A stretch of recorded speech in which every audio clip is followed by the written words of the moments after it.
kami dari kelompok 2 mau menjelaskan tentang analisis kebijakan dividen. Dan perkenalkan, nama saya Ahmad Bayu Damarjati serta teman saya Nurul Rayu Rianti, dan saya Diana Nuning Dias. Saya Sela Mustafa.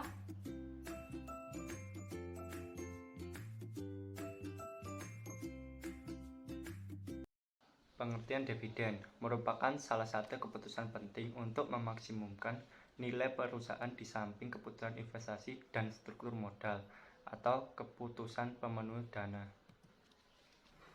Macam-macam dividen. Dividen tunai yaitu sering dibandingkan dalam bentuk kas. Pemimpin perusahaan harus mempertimbangkan ketersediaan kas sebelum membuat pengumuman adanya dividen tunai. Dividen aset selain kas. Dividen dalam bentuk ini disebut properti dividen yang dibandingkan bentuk surat berharga perusahaan lain yang dimiliki oleh perusahaan barang, dagang, atau aset lain. Dividen utang yaitu timbul apabila laba tidak dibagi, itu saldonya tidak mencukupi pembagian dividen, tetapi saldo kas yang ada tidak cukup, maka perusahaan mengeluarkan skrip dividen. Keempat, dividen likuidasi merupakan pembagian modal dicatat dengan mendebitkan rekening pengembalian modal yang dalam neraca laporan sebagai pengurangan modal saham. Kelima, dividen saham, pembagian tambahan saham tanpa dipungut pembayaran kepada pemegang saham. Pengertian kebijakan dividen. Keputusan apakah laba yang diperoleh perusahaan akan dibagikan kepada pemegang saham sebagai dividen atau akan ditahan dalam bentuk laba ditahan guna pembiayaan investasi di masa datang. Macam-macam kebijakan dividen. Yang pertama, stabil. Jumlah dividen per lembar yang dibayarkan setiap tahunnya relatif tetap selama jangka waktu tertentu. Yang kedua, penetapan jumlah dividen minimal plus jumlah ekstra tertentu. Menetapkan jumlah rupiah minimal dividen per lembar saham tiap tahunnya. Yang ketiga, penetapan dividen payout ratio yang konstan. Jumlah dividen per lembar saham yang dibayarkan setiap tahunnya akan berfluktuasi sesuai dengan perkembangan keuntungan neto yang diperoleh setiap tahunnya. Yang terakhir, fleksibel. Besarnya setiap tahun disesuaikan dengan posisi finansial dan kebijakan finansial dari perusahaan yang bersangkutan. Teori-teori kebijakan dividen. Yang pertama, dividen tidak relevan dari Modigliani dan Miller. Yang kedua, the bird in the hand. Yang ketiga, perbedaan pajak. Yang keempat, signaling hipotesis. Yang terakhir, Slientel effect. Kebijakan dividen dalam praktik. Menjaga kestabilan dividen berarti menjaga dividen payout ratio tetap stabil karena jumlah nominal dividen tergantung kepada penghasilan bersih perusahaan. Perusahaan akan menaikkan dividen hingga suatu tingkatan di mana mereka yakin dapat mempertahankannya dividen masa mendatang. Faktor-faktor yang mempengaruhi kebijakan dividen. 1. Kas atau likuiditas perusahaan. 2. Kebutuhan pembayaran utang perusahaan. 3. Tingkat ekspansi yang tinggi. 4. Aksesibilitas perusahaan di pasar modal. 5. Pembatasan dari saham preferen.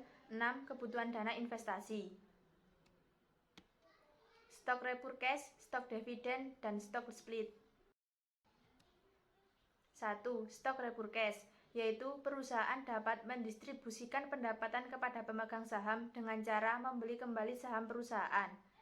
Rumus, P aksen sama dengan S kali PC dibagi S dikurangi N, di mana P aksen yaitu harga stok repurchase equilibrium, S jumlah saham beredar sebelum stok repurchase, PC harga saham saat ini sebelum stok repurchase, N jumlah lembar saham yang akan dibeli kembali oleh perusahaan. Keuntungan dan kerugian bagi pemegang saham. 1. Keuntungan dipandang sebagai tanda positif bagi investor dan mengurangi jumlah saham yang beredar di pasar. Kerugian, perusahaan membeli kembali saham dengan harga yang terlalu tinggi sehingga merugikan pemegang saham yang tidak menjual kembali. Keuntungan stok repurchase dalam bentuk capital gains.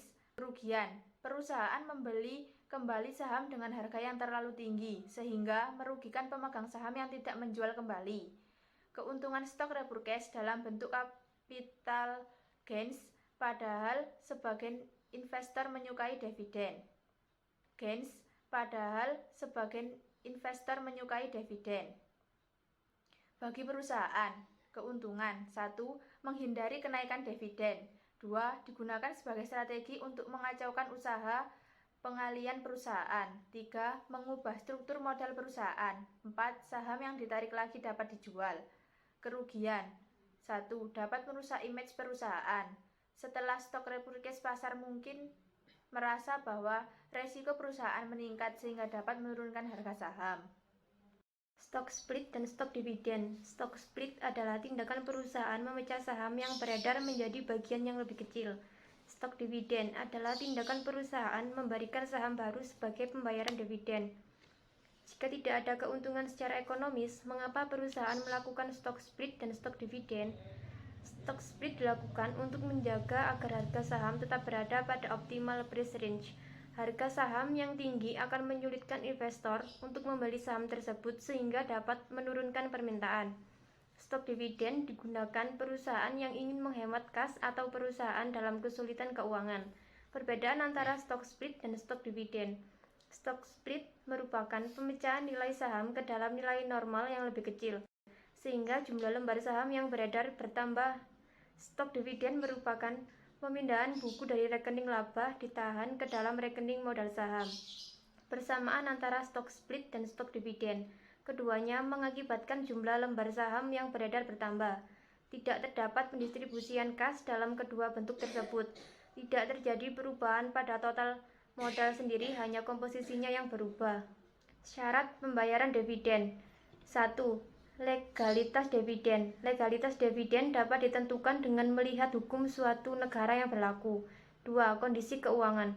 Pengelolaan perusahaan yang baik memerlukan perhatian yang lebih daripada legalitas pembagian dividen.